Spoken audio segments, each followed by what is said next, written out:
안녕하세요. 대학원생 다람다입니다. 오늘은 제가 아이콘을 만드는 과정을 보여드릴 거예요. 저는 보통 구글 검색을 통해서 아이디어를 얻는데요. 일단 공대에서 많이 쓰는 PPT 스타일은 이렇게 검색해보면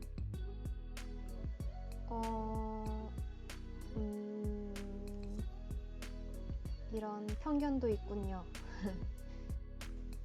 저는 아직까지 보노보노급의 PPT는 본 적이 없습니다. 공대에서요. 둘러보다 보면 보통 푸른색 계열을 잘 쓰는 걸 볼 수 있을 거예요. 이렇게 뒷 배경을 흑백으로 사진을 넣는 경우도 간혹 있어요. 쉽게 다운로드해서 사용할 수 있는 템플릿도 여러 가지가 있는데 실제로 대학원에서 발표 자료를 만들 때는 바탕에 사진을 넣거나 여러 가지 꾸밈 효과를 넣는 게 어려워요. 왜냐면 그래프나 표가 많이 포함되어 있고 그거에 대한 설명을 쓰기에도 부족하기 때문이에요.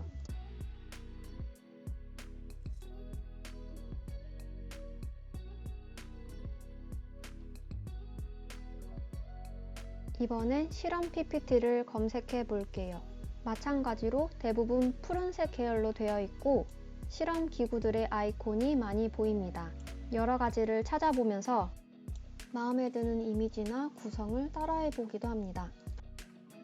저는 보통 그림을 참고하고 싶을 때는 인포그래픽을 검색해 봐요.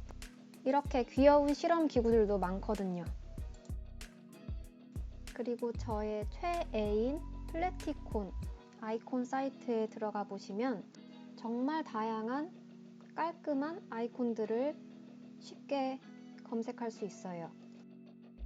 무료와 유료 이모티콘이 있는데 무료 이모티콘만 보고 싶으시면 필터에서 프리를 선택해 주시면 됩니다. 마음에 드는 아이콘을 바로 다운로드해서 사용하실 수 있어요. 다운로드 하실 때는 일반적으로 PNG로 다운로드 해주시면 됩니다. 다운로드한 아이콘을 PPT에 붙여 넣어보면 일반 발표 자료에서는 괜찮은 해상도로 사용하실 수 있을 거예요.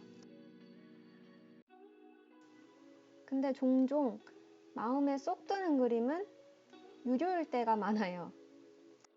그렇다고 해서 그 그림을 마음대로 쓰면 저작권 문제가 있을 수도 있기 때문에 저는 마음에 드는 그림을 참고해서 제가 직접 그립니다. 동그라미, 직사각형, 둥근 사각형 이 세 가지를 조합해서 도형 병합을 해줍니다. 병합하는 방법은 원하는 모양대로 도형을 위치시킨 다음 Shift를 누른 상태로 모두 선택한 다음에 서식 도형 병합을 클릭해줍니다. 채우기 색깔은 채우기 없음으로 해주시고 테두리를 두껍게 만들어 보세요.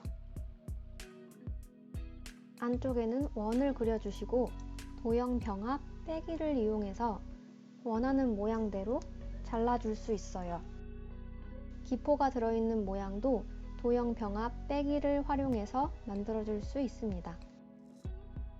아이콘을 구성하는 모든 도형들을 선택한 다음 그룹화를 해주세요. 그러면 도형과 도형 사이의 거리가 일정하게 유지된 채로 확대하거나 축소할 수 있게 돼요. 아까 찾아보았던 인포그래픽과 비슷한 느낌이 나죠? 그런데 이렇게 만들 경우에는 일정 비율 이상 축소하게 되면 이렇게 테두리가 깨지게 됩니다.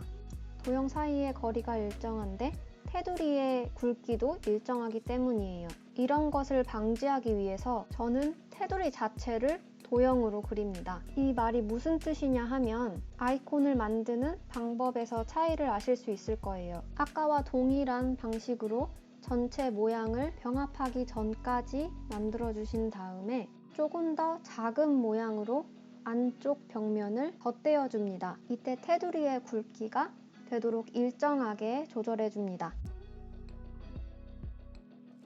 이제 안쪽 모양은 안쪽 모양끼리 병합, 바깥쪽 모양은 바깥쪽 모양끼리 병합해주고 이 둘을 겹친 상태로 바깥쪽, 안쪽 순서대로 클릭한 다음 빼기를 해줍니다.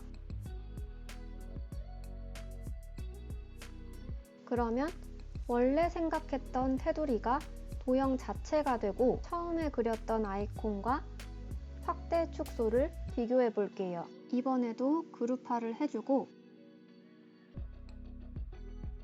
축소했을 때 아까처럼 테두리가 깨지지 않습니다.